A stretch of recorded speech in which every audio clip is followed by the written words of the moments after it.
All right, welcome everybody to our first week of the God in the Manger Advent devotional. My name is Chaz from Calvary Moravian, and joined by Zach. How you doing, Zach? I'm feeling pretty good Uh, today. How about you? I'm doing well. I'm excited for this. This is going to be a lot of fun. I like sort of joint projects between two congregations, especially during COVID, and talking about sort of like one of my favorite people to talk about. So it's even better that way. And so this is for the God in the Manger devotional. So if you don't have a copy of that yet, but you're tuning in just to listen to what's going on, obviously you can find one of those on Amazon. Get yourself a copy, and we'll be talking about basically each week. We'll be sort of reflecting on the week's themes, hitting the major highlights, just as a way to sort of have some more content to think about and ponder as we are in this very, very strange Advent season. So what we decided on first was to kind of talk a little bit about how we came to know, or how we came to know Bonhoeffer. What's our interactions with getting to know, what's our approach to sort of coming to know Bonhoeffer. And for me, I was always struck by the first book I read by him, which is a book called Life Together. And ever since then, there was always something about his work, about his writings that have always really captured me. I think a lot because they do have a lot of really interesting Moravian overlaps. He talks a lot about community, talks a lot about Jesus, and a lot about the incarnation. And so, yeah, he's been a figure that I've always been drawn to, really been interested in. So I'm going to toss it over to Zach to let him give a little bit of an introduction and how he came to know Bonhoeffer. So I came to know Bonhoeffer obviously through seminary and had no knowledge of who he was until I got there. And even when I first got there, this name was sort of thrown around, and I was like, oh, okay, he's some important person. And then my one of my Moravian history professor gave me this handmade little thing, and it's a 8x11 picture frame, and it's totally handmade, and it's got little pictures of different theologians. And on the center, it says, "Remembering the Count counts." And one of the biggest pictures, and that's in reference to Count Zinzendorf, but one of the biggest pictures on there is a picture of Dietrich Bonhoeffer. And I was like, who's that? And he's like, Dietrich Bonhoeffer. And I was like, oh, cool. I've been hearing his name a lot. And my history professor looked at me like, you only know his name? And so that inspired me to start reading about him. And what I find most interesting is just he doesn't particularly have a life of what we think of as a typical bookworm theologian. And that's what I always loved about him. I mean, he was a double agent in World War II. How how cool can you get? And he's a person that very much lived out his theology, and that was always striking to me, and that's what always keeps me returning back to him. And that's something that we're going to see in this study, is that whenever he says something about when he talks about waiting or hope, he really knows what that means, and we'll get into that just a little bit. And so the theme for this week, this first week of Advent, is waiting. And there is one image that he keeps coming back to. And he will say blatantly in one of the readings that Advent is like a prison cell. Advent is like a prison cell.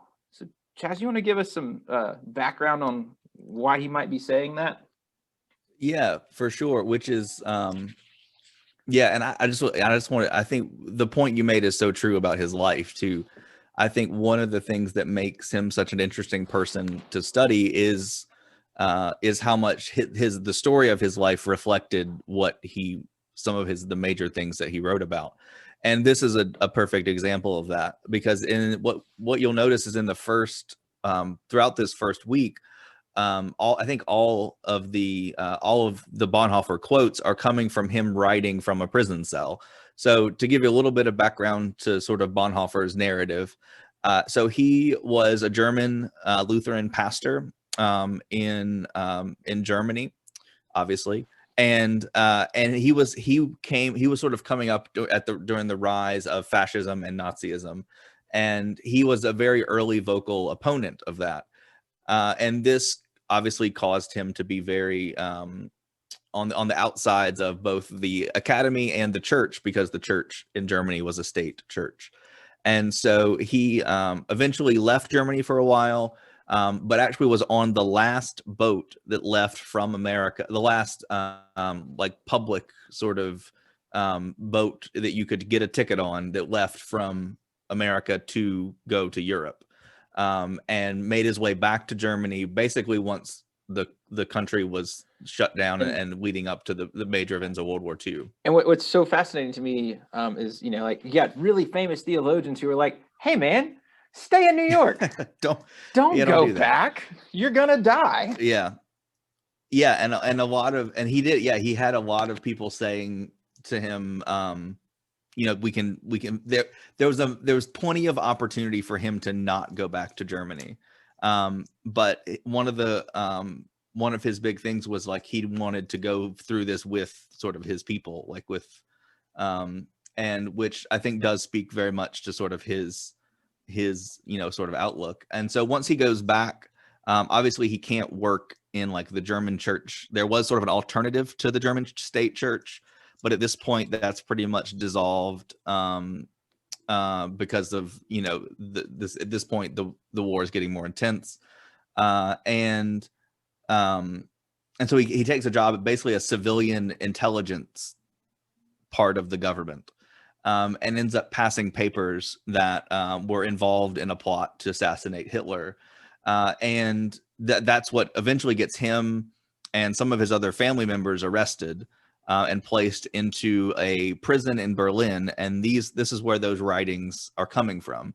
So he's writing from Tegel prison in Berlin, where he actually befriended some of the guards there and was able to sort of sneak letters in and out. And so a lot of what we have of Bonhoeffer's writings is from this period. He wrote 2 major books. He wrote 2 sort of dissertations, and then one other academic book that were sort of like published books. But then other than that, what we have are basically lectures, sermons, and letters and fragments of books that never got published. And so a lot of what we know of Bonhoeffer's writing is preserved through these letters, which gives a very different account of someone's thought than sort of their, you know, very long theological treatise. So that's what makes him saying like Advent is like a prison. Like he kind of knows, you know, some firsthand knowledge on that one. So whenever we're thinking about the theme this week, waiting, what sort of jumps out to you, Chaz, about the importance of waiting? Are there anything particular that Bonhoeffer says, or a couple of ideas that sort of, you know, grab home and sort of speak to where we're at and the need for waiting in Advent?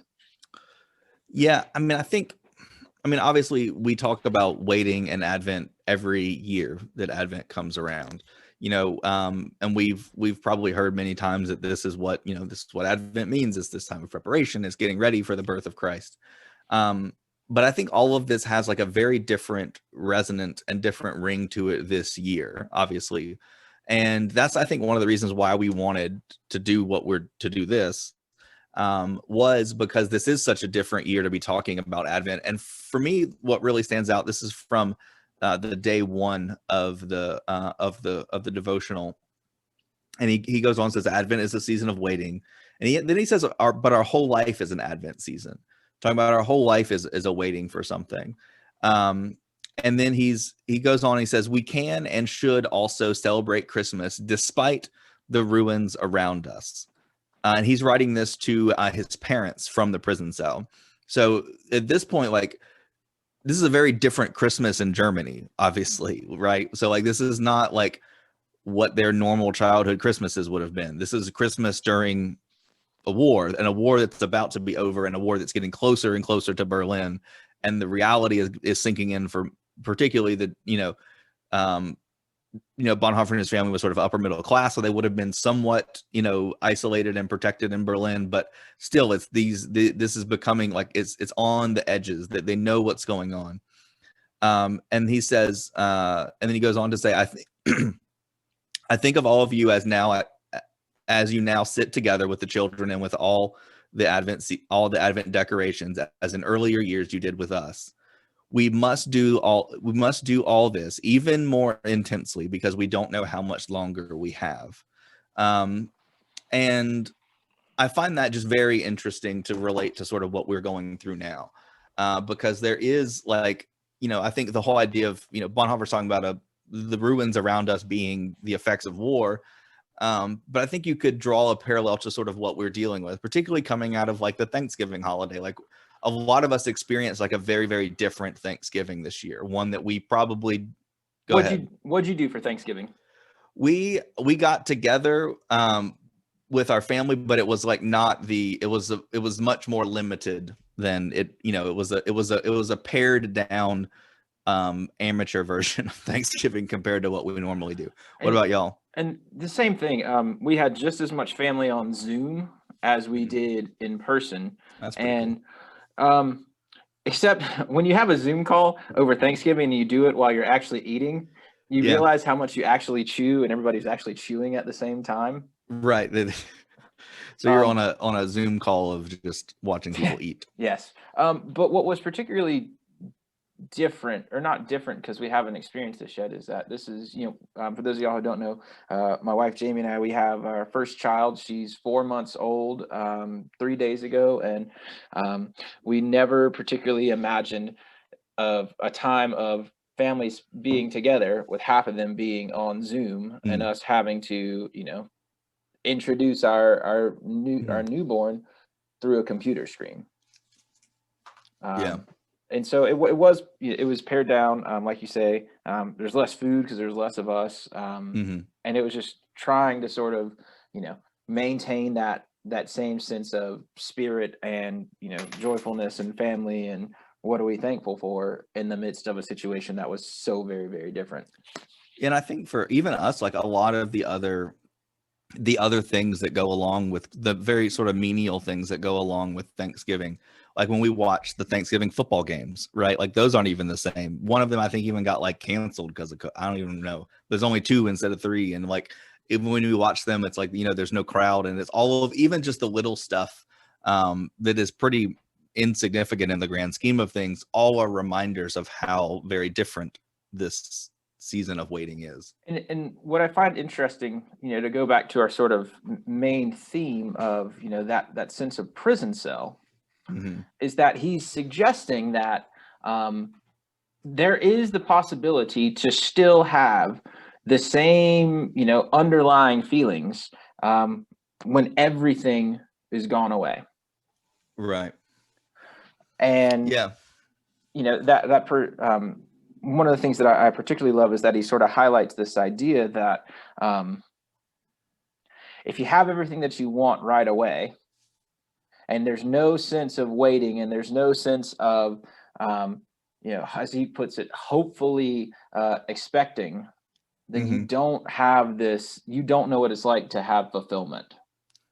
Yeah. And I think this year, this idea of the Advent is this prison cell is hard, is interesting to think about, because it really challenges us to think about what are we waiting for, and obviously the answer to that is the answer to every answer in Sunday school, which is Jesus.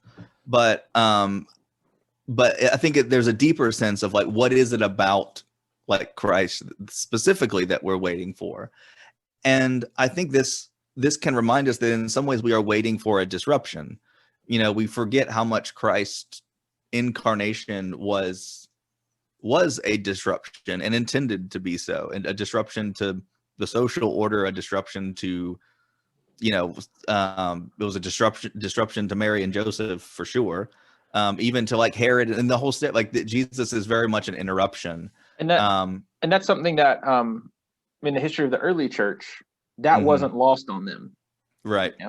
Christmas was much more of a celebration, but at the same time a reverent sort of thing, because there was this heightened sense of awareness of, well, what's it mean for Jesus to come into the world, and what does Jesus bring whenever he comes into the world, and then what does that mean for us? And all of that sort of shifts a little bit, and perhaps we sort of have a deeper sense of that sense of hopeful respectful hopefulness because of where we're at right now. Yeah, and I think as well, like there's we also forget. I think it's easy. We use the imagery of light a lot at Christmas, and for good reason. But I think we can kind of forget that also a very important aspect of Advent is darkness, and that this has been a theme going back for generations of Christians. One of the reasons it's in this time of year is because there's so much darkness. It gets dark so early.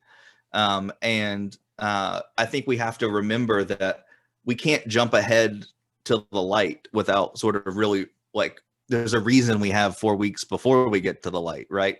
And it's to really be in that state of darkness. And I think COVID and what we're going through is it's sort of like forcing us all as a society to confront that with people that we have lost, with people that things we can't do, traditions that we've lost. That I guarantee you, well, I mean, I won't guarantee, but I would imagine like most all of us are going to be doing something very different this Christmas season. Yeah, it's almost like Thanksgiving. Yeah. How we celebrated Thanksgiving is sort of like a precursor or a warm-up course for what Christmas is going to be like. Yeah, and it's something we probably don't want to wait for. It's like this may be the first Christmas where there's part of it's like, I don't know if I want that. Now, granted, there's always there's plenty of things that we want to avoid at Christmas, like horrible family dynamics and all of those kind of things. Or what's that particular fruitcake that has that one particular nut in it that makes it just awful for the, I try to avoid fruitcake at all costs. It's not very good. But yeah, I mean, I think and so that's what makes this Advent so strange. And I think it challenges us to really live in the disruption in a way that any other Advent and Christmas hopefully will never challenge us to. And that's where lies a very unique opportunity. An opportunity to make this more than just like, oh man, that crappy 2020 Christmas. Remember that? Yeah. And what I perhaps want to sort of wind down with, because for those, Chaz and I, we were sort of talking back and forth about what we could get into, and we sort of highlighted the idea that we probably need to put some limits on it, because we could sit here and start talking about Bonhoeffer for an hour and then it's not making any sense at all. So one of the things, to go back to this idea of the prison cell, he'll say in one of the, I think it's day 6, that the door is open from the outside, and what we're really faced with is just the truth of knowing that maybe there's not much to do except wait. Mm-hmm.